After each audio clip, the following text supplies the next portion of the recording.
Le secret de Marie, strophe 17 à 21. Strophe 17.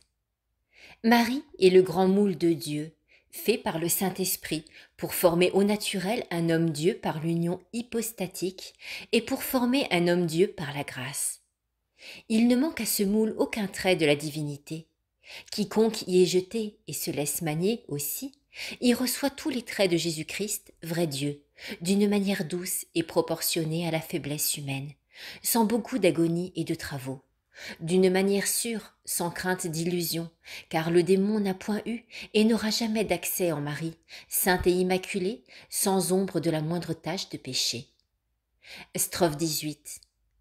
Ô chère âme, qu'il y a de différence entre une âme formée en Jésus-Christ par les voies ordinaires de ceux qui, comme les sculpteurs, se fient en leur savoir-faire et s'appuient sur leur industrie, et entre une âme bien maniable, bien déliée, bien fondue, et qui, sans aucun appui sur elle-même, se jette en Marie et s'y laisse manier à l'opération du Saint-Esprit. Qu'il y a de tâches, qu'il y a de défauts, qu'il y a de ténèbres, qu'il y a d'illusions, qu'il y a de naturel, qu'il y a d'humain dans la première âme, et que la seconde est pure, divine et semblable à Jésus-Christ. Strophe 19. Il n'y a point et il n'y aura jamais créature où Dieu soit plus grand, hors de lui-même et en lui-même, que dans la divine Marie, sans exception ni des bienheureux, ni des chérubins, ni des hauts séraphins dans le paradis même. Marie est le paradis de Dieu et son monde ineffable, où le Fils de Dieu est entré pour y opérer des merveilles, pour le garder et s'y complaire. Il a fait un monde pour l'homme voyageur, c'est celui-ci. Il a fait un monde pour l'homme bienheureux, et c'est le paradis. Mais il en a fait un autre pour lui, auquel il a donné le nom de Marie, monde inconnu presque à tous les mortels ici-bas et incompréhensible à tous les anges et les bienheureux.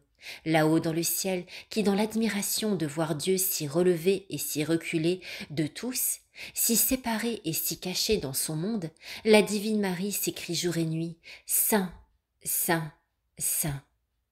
Strophe 20. Heureuse, et mille fois heureuse est l'âme ici-bas à qui le Saint-Esprit révèle le secret de Marie pour le connaître, et à qui il ouvre ce jardin clos pour y entrer, cette fontaine scellée pour y puiser et boire à longs traits les eaux vives de la grâce. Cette âme ne trouvera que Dieu seul, sans créature, dans cette aimable créature. Mais Dieu, en même temps, infiniment saint et relevé, infiniment condescendant et proportionné à sa faiblesse. Puisque Dieu est partout, on peut le trouver partout, jusque dans les enfers. Mais il n'y a point de lieu où la créature puisse le trouver plus proche d'elle et plus proportionné à sa faiblesse qu'en Marie, puisque c'est pour cet effet qu'il y est descendu. Partout ailleurs, il est le pain des forts et des anges, mais en Marie, il est le pain des enfants. Strophe 21. Qu'on ne s'imagine donc pas, avec quelques faux illuminés, que Marie, étant créature, elle soit un empêchement à l'union au Créateur. Ce n'est plus Marie qui vit, c'est Jésus-Christ seul, c'est Dieu seul qui vit en elle. Sa transformation en Dieu surpasse plus celle de saint Paul et des autres saints que le ciel ne surpasse la terre en élévation. Marie n'est faite que pour Dieu, et tant s'en faut qu'elle arrête une âme à elle-même, qu'au contraire, elle la jette en Dieu et l'unit à lui avec d'autant plus de perfection que l'âme s'unit davantage à elle.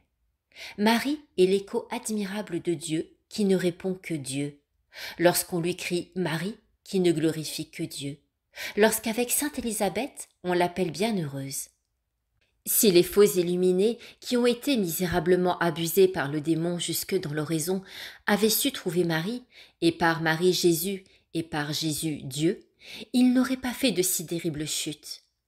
Quand on a une fois trouvé Marie, et par Marie Jésus, et par Jésus Dieu le Père, on a trouvé tout, disent les saintes âmes.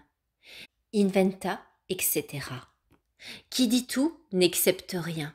Toute grâce et toute amitié auprès de Dieu, toute sûreté contre les ennemis de Dieu, toute vérité contre le mensonge, toute facilité et toute victoire contre les difficultés du salut, toute douceur et toute joie dans les amertumes de la vie.